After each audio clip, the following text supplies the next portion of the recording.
शिक्षा मंत्री धर्मेंद्र प्रधान को इस्तीफा दे देना चाहिए। और अगर शिक्षा मंत्री इस्तीफा नहीं देते ना, तो हर एक स्टूडेंट को ये समझ जाना चाहिए कि गवर्नमेंट तुम्हारे लिए कुछ नहीं करेगी, तुमको जहर खिला के फांसी से लटकवा देगी। सुनना जरा। नीट की अव्यवस्था हुई थी, मैं मुंह छुपा के नहीं भागा था, मैंने उसके लिए जिम्मेवारी ली थी और उसको हमने सुधारा।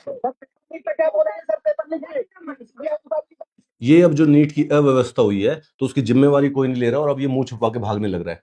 3 मई 2026 को इस बार का नीट अंडर ग्रेजुएट का एग्जाम हुआ। 22.5 लाख बच्चे पेपर देते हैं, 22.5 लाख। और 12 तारीख को ये पूरा का पूरा एग्जाम पूरे देश में कैंसिल है। क्यों? क्योंकि 3 मई से पहले ही इस एग्जाम को लीक करके बेसिकली बच्चों के व्हाट्सएप तक पहुंचा दिया गया था।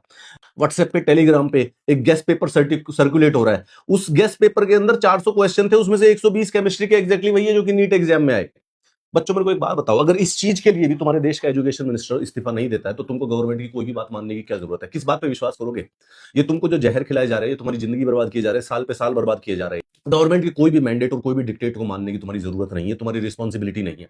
तुम्हारा और गवर्नमेंट का एक सोशल कॉन्ट्रैक्ट है कि गवर्नमेंट तुम्हारे लिए एग्जाम फेयरली और ऑनेस्टली करवा ले, और तुम खूब सारा मेहनत करके अपनी जिंदगी बना लो, एग्जाम पास कर लो, डॉक्टर बन जाओ, घर वालों को अच्छी तरह से रखो। जो तुमने ऑनेस्टी की वर्चुअल कसम खा रखी है ना, उसको गवर्नमेंट हर रोज अपने जूते के नीचे दबा देती है। और तो अगर देश के 22 लाख बच्चों का एग्जाम लीक होने के बावजूद भी अगर देश के एजुकेशन मिनिस्टर मीडिया से मुंह छुपा के भाग जाते हैं और वो इसके ऊपर इस्तीफा या रिजाइन नहीं देते हैं, तो तुम भी कसम खा लो कि कोई भी बात मानने की जरूरत नहीं है, क्योंकि ये तुम्हारी सुन नहीं रहे हैं, तुम्हारी बात मान नहीं रहे हैं, because they are taking you for granted. अब एग्जाम रिकंडक्ट होगा, री रजिस्टर करने की कोई जरूरत नहीं, हम खुद ही डेट बता देंगे, कोई एक्स्ट्रा फीस नहीं लगेगी, जो पहले है वो रिफंड कर दी जाएगी, तुम्हारा ताऊ लेके जाएगा एग्जामिनेशन सेंटर तक, वो बस और ट्रेन के खर्चे नहीं लगते देश के अंदर। चीजें गड़बड़ होती है, लेकिन उस गड़बड़ चीजों की अकाउंटेबिलिटी भी बनानी पड़ती है। और अगर देश में नीट के एग्जाम लीक हो रहे हैं, और ये तो अभी वाला लीक का पता चल गया, 2024 की भी वही हालत थी, वो तो पता नहीं चल पा रहा है कि वो लीक हुआ है या नहीं हुआ है।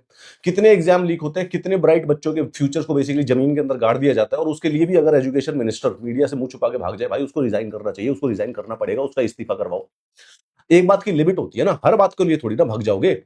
किसी भी बच्चे को गवर्नमेंट के कोई भी मैंडेट और कोई भी डिक्टेट को मानने की जरूरत नहीं है टिल द टाइम तुम्हारे एग्जाम फेयर कंडक्ट ना हो रहे हो। अगर तुम्हारा एग्जाम फेयर नहीं कंडक्ट होता, तो this is not your government.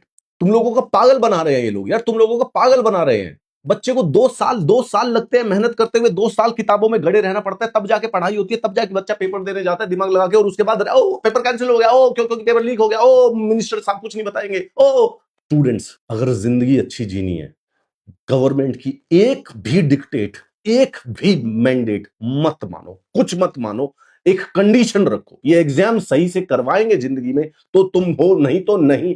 Done, zero, it's done, it's enough. 10 साल 15 साल तक हर एग्जाम में फ्रॉड हो रहा है, हर एग्जाम में चीटिंग हो रही है, और अगर अभी भी तुम नहीं मानना चाहते हो तो be happy as you are. Mister Dharmendra Pradhan, resign from your post.